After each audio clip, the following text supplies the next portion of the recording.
Chapter 8. When Jimmy checked his phone again after he put his children to bed, he saw that he had 7 missed calls and 4 new text messages. He saw Pete underneath both categories and just assumed they were all from him. I don't need to hear from him anymore for now. I'll deal with it after all of this blows over, Jimmy thought to himself. He went to his contacts and blocked the number, quickly erased his call logs and text messages, trying not to give in to the temptation of reading anything. He then searched YouTube to see if he could catch another episode of the Blackout broadcast. The channel did not have any new videos. In fact, the last new video was from over 3 weeks ago. Had Mason deleted everything? Or was it the censorship that he was talking about? Mason was famous in the conspiracy circles, one of the OGs of the game that Jimmy had used for a good laugh when he was more conspiracy-minded. But he had disengaged from politics and that world after having kids. He found them to be more like pro wrestlers than real Americans who cared about the American dream. He no longer believed either party wanted to help people achieve it. But as he remembered, Mason Rourke had been right, more often than he was wrong. Not much more often, but often enough that Jimmy had trusted him for real news before fake news had slithered its way into pop culture. As Jimmy went to bed, his mind raced again. Waking up in a fog, Jimmy groaned as he rolled over. Opening his matted eyes, the clock read 10:03. He didn't remember the last time he had slept in that late. Coming downstairs, he greeted his family for a few minutes and decided that he would spend the next few days cutting wood to get a jump on next year's pile. The weather was supposed to warm up to above freezing during the day, which made for ideal wood-cutting weather. Although he was mostly blissfully ignorant of the happenings in the outside world, he still felt an uneasiness in the air. Time moved slowly but steadily away from the hustle and bustle of small towns and cities alike. The kids continued their schoolwork, and Jessica took care of the younger kids as Jimmy tried to complete some much-needed projects around the house. They had dinners together at the table and enjoyed each other's company. It was another pleasant anomaly thanks to the governor's shutdown. When he came into the house from the woods the next day for a lunch break, Jessica announced, "The president is going to be on TV again tonight. They're saying nothing new on the news. Just a slow and steady repeat of the same old stuff. Some sort of flu. Hospitalizations are increasing steadily. They say things are going to improve, but it's going to take time." Jimmy picked at his taco salad as he listened with his head down. There has to be something more to the story, but they'll never tell us, he thought, losing track of the conversation around him. At around 8:55, after putting the kids down for bed, Jimmy and Jessica snuggled up onto the couch to hear what the president had to say. My fellow Americans, 5 days ago, I came before you to discuss the measures we were taking in partnership with governors across a handful of states to contain localized public health challenges. Today, I want to reassure you, those measures are working. But I must also be transparent. This situation remains dynamic, and while we have made progress, there are still areas of concern. Out of an abundance of caution, additional regions have joined in adopting temporary restrictions. These decisions are made in close coordination with state leadership, based on local conditions, and are not nationwide. The vast majority of Americans remain unaffected and should continue their daily lives with confidence. I have also directed the National Guard to support local authorities where needed, not as an emergency force, but as a logistical partner. They are assisting with medical deliveries, supply distribution, and maintaining public calm. Let me stress, this is precautionary. Our armed forces remain on alert, but there is no cause for panic. I know some of you have seen empty shelves or experienced temporary disruptions. Let me be absolutely clear. America's supply chains are strong. We continue to produce, deliver, and stock goods every single day. Any shortages you encounter are not from failure, but from unnecessary panic buying. If we all remain patient and calm, these inconveniences will pass quickly. Finally, I want to address the unrest we've seen in certain communities. These are isolated incidents, driven by fear and misinformation. They do not represent the spirit of the American people, who, in every crisis, have shown resilience, unity, and courage. We will get through this, together. Thank you, God bless you, and may God bless the United States of America. That was not the news I was hoping for, Jessica said flatly. Me either, Jimmy replied. I assumed that they would keep this under control. Typical government for you, though. I should have known this would spiral out of control. And while the rest of the country stays open, we can't even leave our house without being harassed. I'm getting more and more scared by the day. The news, these presidential addresses, they aren't doing nearly enough to keep my mind at ease. I talked to Mom today, and she said that they are living like usual down in Florida. I don't think she's paying much attention, though. Her and her friends go out, get dinner, play bingo, and then go out dancing. She says she met a new man in her dance class. He took her out for a fancy dinner the other night. I guess he used to be a pastor, just like Dad. Well, good for her, Jimmy said with a shake of his head and a smile. How is that good? Dad hasn't been dead for 5 years and she moved away. She's going dancing and getting wined and dined by some scruffy turkey neck down in Florida. He's probably trying to take her life savings, Jessica said. Jimmy was caught off guard by how distraught she was becoming. I just meant that I'm glad she's living her life. She's a grown woman in her late 60s. She's retired and needs something to do. I don't see the harm in it, but I'm sorry. I didn't think it would upset you so much. Jessica pouted and said, I'm going to bed. Hopefully I can sleep in tomorrow like you have been the last few days. That sounds like a great idea, Jimmy said as he scratched at his unkempt chin hairs. I'll get up with the kids and you can sleep. But Jimmy knew he needed to find out more. He needed to know what was really going on out there. He opened YouTube, and the first video was from the blackout broadcast again. He could tell instantly that Mason was frantic.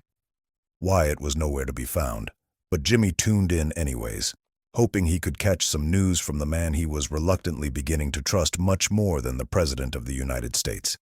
Ladies and gentlemen, this is the Blackout Broadcast, coming to you live from an undisclosed location deep in the Rocky Mountains. When the shadows fall, Kill it! Kill the music! Sorry. May God save us, folks. We've been trying to get Wyatt Creed on the line, but he's gone silent. We will continue to reach out and hope he can join us tonight. New York City, ladies and gentlemen, Wyatt's out there, and I cannot reach him. Not a peep, not a word. My staff is scrambling to get him back on air. But here's what I know from my sources. These are folks deep in the corridors of power in D.C. This isn't a conspiracy theory. This is happening right now. The government, yes, your government, has been funneling cash, tax dollars, federal grants, whatever you want to call it, into the lab in Missouri. They've been funding it. And the president? Well, it's unclear what he knew before this happened. But he's been briefed, absolutely. The raid on the compound? He didn't authorize it. And now he's out there talking to you, to the American people, lying through his teeth. This is criminal, folks. Straight up criminal. And I am telling you, if you think the media is going to cover it, forget it. They're complicit. All of them. My staff is still trying to connect with Wyatt. Keep your fingers crossed, but let me tell you what else my sources are whispering. This lab, it's owned and run by some of the richest, nastiest people in the country. Multiple big-time CEOs sit on the board. Corporate puppet masters, folks, playing God with your health, and nobody is talking. Nobody! Wait, hold on. Wyatt, you there? The sharp-dressed man from previous episodes now appeared in a t-shirt, hair uncombed, a few days stubble across his face. Mason, yeah, I'm here. I've been digging as much as I can, but officially and unofficially, they're still insisting it's just the flu. Sports leagues across the country are shutting down, anticipating nationwide spread. Chicago, D.C., New York. News is being suppressed, and my sources aren't talking. And from personal experience, Brooklyn isn't calm anymore, but it's not overrun. No riots, no fires. Hospitals are at max capacity. They're recommending people go to Jersey or Connecticut if they are sick. And What? Max capacity? They're lying about this flu? Why is nobody reporting this? Are you telling me they just want us to die quietly? Mason, let's just calm down. It's not like that. No, I don't want your calm, Wyatt. Calm got us here. Calm lets them move the infected into hospitals, into schools, into families. How can you sit there in New York City and talk about calm when people are... Mason, I'm trying to give you facts. You are spinning this into hysteria. Facts? Facts! My sources, Wyatt, my sources! They're telling me this lab, these CEOs, the cover-ups, the hospitals, the diversion of patients. Do you understand the gravity of this? It's biblical. It's insane. If you don't settle down, I'm leaving, Mason. How can I settle down? They're trying to kill us, and you're just standing by. An audible click followed. Wyatt! Wyatt! Did you hang up on me? Are you kidding me? This is exactly what they want. Silence. Obedient little talking heads. I swear, folks, this is beyond anything I've seen in 15 years. Damn it! And I'm telling you right now, if you're not preparing, if you're not ready, you're already behind. Jimmy jumped as Mason slammed his fist on the desk. They don't care about your flu. They don't care about your kids. They care about power. And I will not shut up. They can cut us off. They can delete this feed. They can do whatever they want. But they're never going to silence me. The screen went black and the familiar words flashed. This video is no longer available. Jimmy sighed, quickly digested the lunacy he had just seen, and wandered upstairs with Charlie to bed. The next morning, Jimmy woke up abruptly. Jessica looked like she had been up for hours.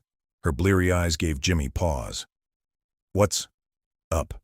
he asked, squinting as he waited for the inevitable bad news. "Your oldest daughter started." Started what? Jimmy rummaged through the thoughts in his brain as he tried to clear the fog. "I have literally no idea what you are talking about." Jessica's eyes burned holes through Jimmy's head.